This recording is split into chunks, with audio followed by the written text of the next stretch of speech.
the Working Man movie review. Review of A Working Man. I liked it right off the bat. This is a nice movie.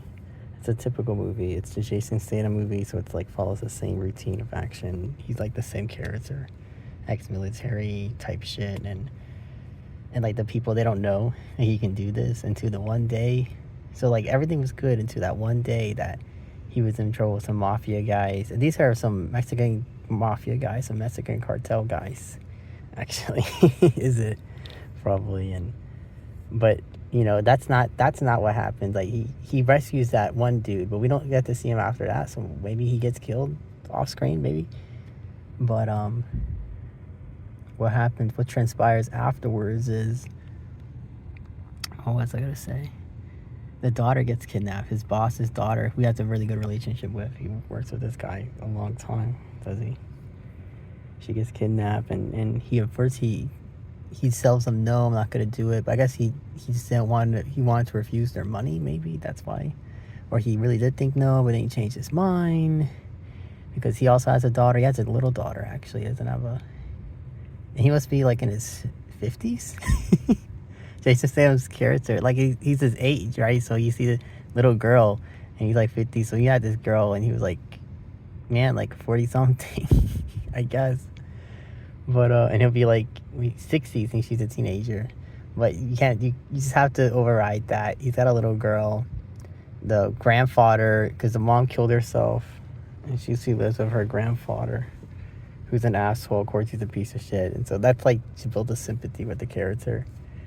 But and he does detective work, but he's not exactly perfect with it. He's a little sloppy because when he's at the bar in the one scene, he's right there. He's right there in front of the. He's not even hidden. Like you can see there's a truck there, and so yeah, go figure. They like, oh, the truck is right there. But I like the twist when he runs into the cops, and it's revealed the cops are corrupt. At least these two particular cops. And we're in the state of Illinois, so I guess we're outside of the city, per se. But these two cops in particular are corrupt. These are not good cops. But what was I gonna say? What was I thinking of in my head? Bad cops. They die. The two fucking psychopath henchmen guys fucking shoot the car up and kill those two bitches. It was a girl and a guy, and they get fucking lit up. They get lit up. So that was a good scene. That was a nice scene. And then what else happened? Like there's a whole casino and a bar in a rural area scene, and so that was nice to see. Like he goes in there. He goes in there. Of course, he kills everybody. Like nobody's business. He starts killing the guys that were there in the casino, and then he kills the other ones that show up. And the other ones that show up are led by this ex-military guy. He's ex-military too, and so he has a more intimate moment before he kills him, I guess, to sort of salute him, like, thank you for your service, but you're like a criminal now, so, and you came with your guys to kill me. And he sent that one dude that's got like a teardrop tattoo that you just know, we don't like him, we're gonna kill him, we're definitely gonna kill this guy. Although I think the chick, I think she was the person on the motorcycle. And then she gets killed. Sort of not unceremoniously shot off the motorcycle, and the bike crashed into a part of the building. Of course, it catches on fire because it just feels appropriate for the scene. It'll be fire. I like that he drags out Demi. I think that was his name. Is Demi. He doesn't kill him right then and there. He takes him with him actually, and it's only later that he kills them. He finally finishes the job. He blows his brains out. But he pushes him into a puddle before he does this. And that was nice. I like that. He kills the guy's two nephews, or his two sons, rather. He kills that guy's sons, the other guy's nephews. That was his brother. So he killed his brother, his sons, two of his henchmen, which I guess he cared about, or his brother cared about, because, like, he blesses their bodies, the two henchmen. And so that was nice to see. Some respects, I guess, because these are the guys doing your dirty work. He takes the money. He does take the money. I was thinking, that's kind of nice. He does need the money. Maybe he can take it. But it'd be dirty money. So I guess he couldn't use it anyway. He had to launder it. So I guess it makes sense in the end when he actually, even though he takes the money, he throws it away. He throws away the money. And the guy's poor. Yeah, he killed him. And then he kills him. It's or he like cuts the rope and he falls into the water, and we find out the Demi is actually his brother's son. Actually, that's his brother's son. So he killed his nephew too. Although he doesn't care about his nephew. He doesn't seem to give a fuck about his nephew, because his nephew's like a black sheep of the family. He's like a terrible person, a bad person. I guess he's just not good. But it was good. It was nice. It's a good amount of killing, and it was satisfactory. This film, it has the investigation scene, because you can't just get straight into him killing people. You need the scene where they like investigate it. There you go. It's so that makes sense. Like, but I guess it makes it more satisfactory when we finally do get to the killing scene. It's more satisfactory to see the killing. And of course, he's just too good. He's like John Wick. You know, you can't touch him. There's scenes where people are shooting at him. He doesn't ever get hit.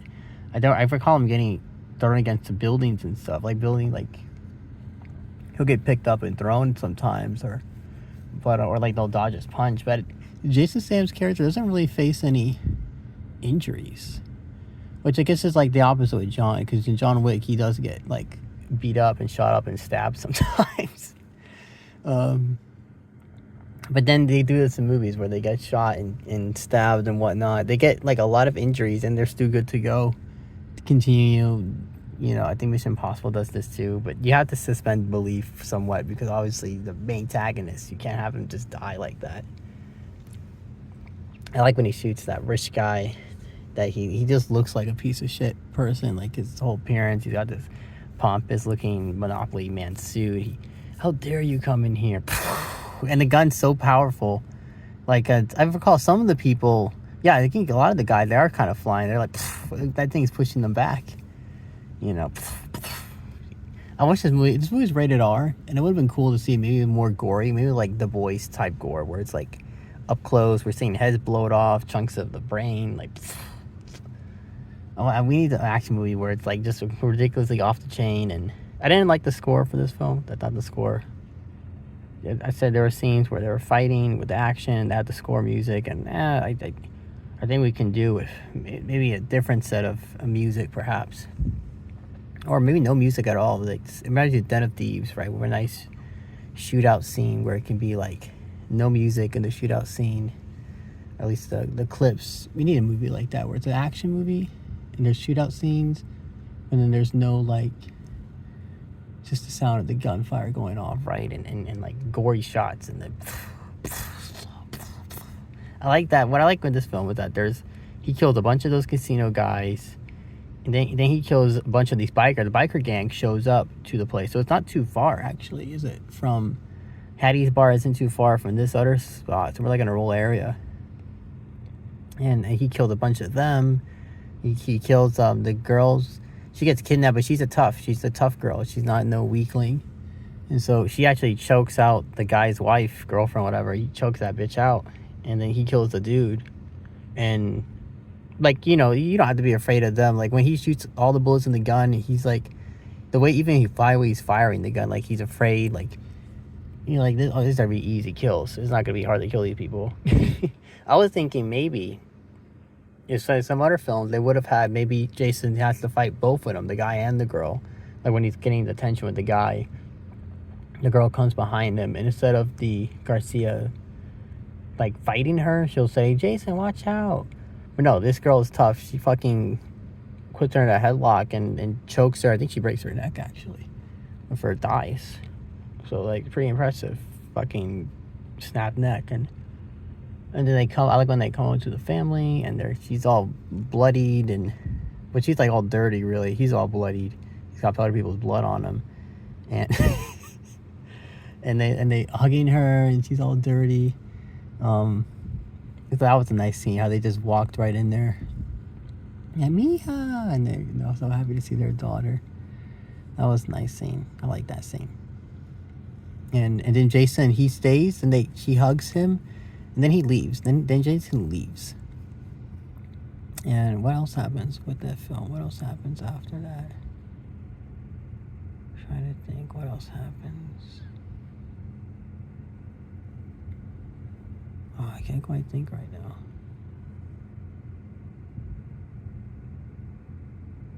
What else happens? He goes to see his daughter. That's what he does. For his friend. Dave, what's his name? John Harbour or something? The Stranger Things guy. He's in this film.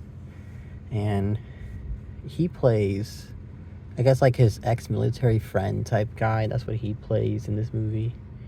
And, yeah, that's cool and everything. That's nice. He plays this guy. He's like his friend. But, I got maybe though you realize him. He's like blind. He can't see. But of course he can shoot the arrow really good because movie logic. That's a trope in movie, right? It's like in John Wick they had this shit actually. The guy was blind, but he's killing people. And some people didn't like that with the John Wick. They said, this is not it. What is this shit? I don't like this. This guy's blind, but he's killing everybody like nobody's business. He's just this good. All these dudes, you know, and it's like the same trope in the movie, right? All these people, there's one man versus all these guys, and they have guns. Nobody can kill him. Nobody can even injure him. They like, wow, my goodness. We're throwing everything at you. We fucking got guys with bazookas. They got this dude, MMA fighter, like the best. Apparently he's the best ever. Nobody can kill him. He's indestructible. Man, he's like, you fucking God on earth or something. You like the Hulk, or I don't know. But, it was nice. It was nice. I like this film. I liked it. It's exactly, you come to watch a working man, you get exactly what you're expecting. And that's what's nice about it. This is a Jason Statham movie all the way. Is it just as bad as The Beekeeper?